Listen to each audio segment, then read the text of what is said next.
this point in your careers, you've probably heard a bunch of confusing retirement nomenclature, from 401k to 403b, SEP IRA to simple IRA, defined benefit to defined contribution, pension, profit sharing, solo 401k, so many things out there. With all the choices, we could take this conversation in a lot of different directions. But as a former financial advisor, a licensed broker, and a longtime personal finance enthusiast, there's one concept that I feel is particularly important. And that, of course, is the idea that the Roth IRA is vastly superior to the traditional IRA as a vehicle for retirement savings. At this point, you're probably thinking, well, things. Number one, this seems like an incredibly boring topic. Why didn't you just pick Captain America? Number two, Jacob is a nerd, and I now have serious questions about whether we can make this friendship work. Number three, what's for dinner tonight? And number four, does any of this really even matter? Well, these are all great questions. I'm going to stick primarily to number four. Does this even matter? And in the words of Kip Dynamite, if it does matter, why is that? To make this conversation a little bit more meaningful, let's start with the basics. What is an IRA? Well, to start, IRA stands for Individual Retirement Account, and it's a way for you to avoid or defer paying taxes on your investments while you're still working. An IRA is not an investment itself, rather it's just a box or the package you put your investments into in order to keep the government from taking a portion of your investment gains. With a traditional IRA, you can put up to $5,500 in each year and deduct all of that money from your annual tax bill.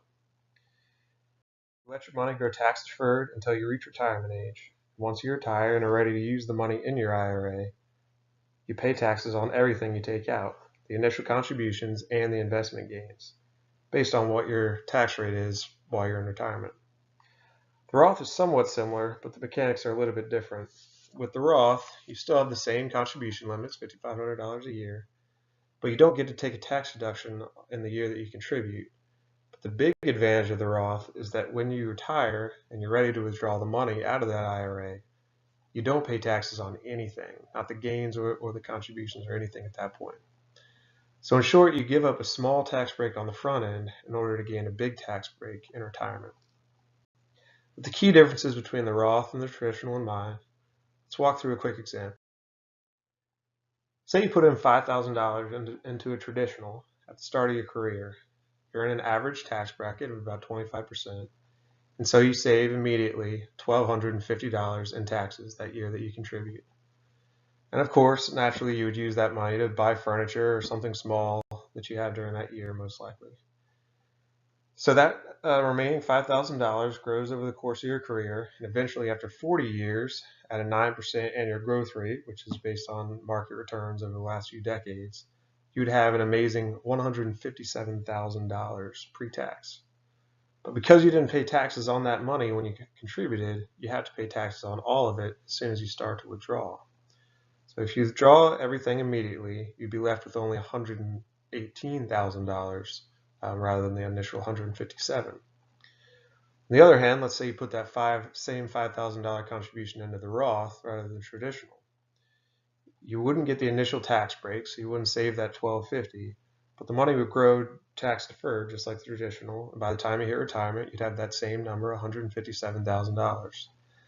The difference here is that with the Roth, you wouldn't have to pay any taxes on it in retirement. So your after-tax number is the same as your pre-tax number, $157,000. So you can see in this example, the Roth comes out superior to the traditional by about $39,000 with just a small minimum contribution. So now you're probably thinking, wow, no taxes in retirement versus a lot of taxes in retirement? Why would anybody ever choose the traditional over the Roth? Well, there are a few different counter-arguments to this investment strategy, but I'm here to debunk those for you.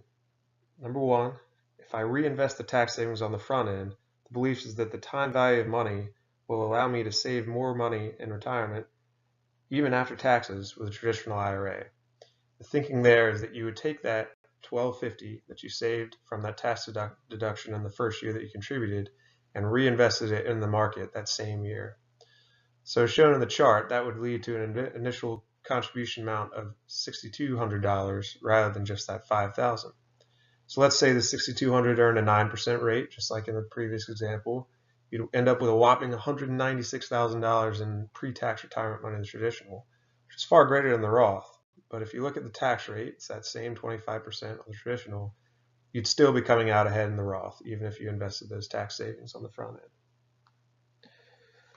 So let's debunk myth number 2, and that is the time value of money argument will actually work out if I'm in a lower tax bracket retirement than what I'm in now. So the thinking there is that when you're earning money, you're going to be making a larger adjusted gross income than when you've got all your debts paid off, you're in retirement, and you just have sort of minimal expenses. So as shown on the chart, this example does play out in terms of dollars and cents, as a reduction in your tax rate from 25% to 15% would make the traditional come out ahead. And though this method can be effective in certain situations, it's unrealistic for most Americans because most people don't have the discipline to invest all their tax savings immediately. Rather, they tend to spend refunds on everyday items. Second, most Americans prefer to live large in retirement. If possible, they want to travel, they want to help out loved ones, pay for medical care, a lot of different expenses. And so it's rare that one can live this lifestyle while lowering their adjusted gross income substantially versus what it was when you're still working. They want to keep the income about the same. And so lastly, the Roths provide additional flexibility in terms of you can withdraw your contributions from the Roth all the way leading up to retirement. So if you have some sort of emergency where you need the funds, you can't withdraw your investment gains, but the Roth does allow you to withdraw your contributions penalty-free after a small seasoning period. Whereas the traditional, if you wanted to take anything out before the time you're 59 and a half, you'd have to pay a large penalty on that. So the third and final myth we'll address is that Roths are only available to low to moderate income households.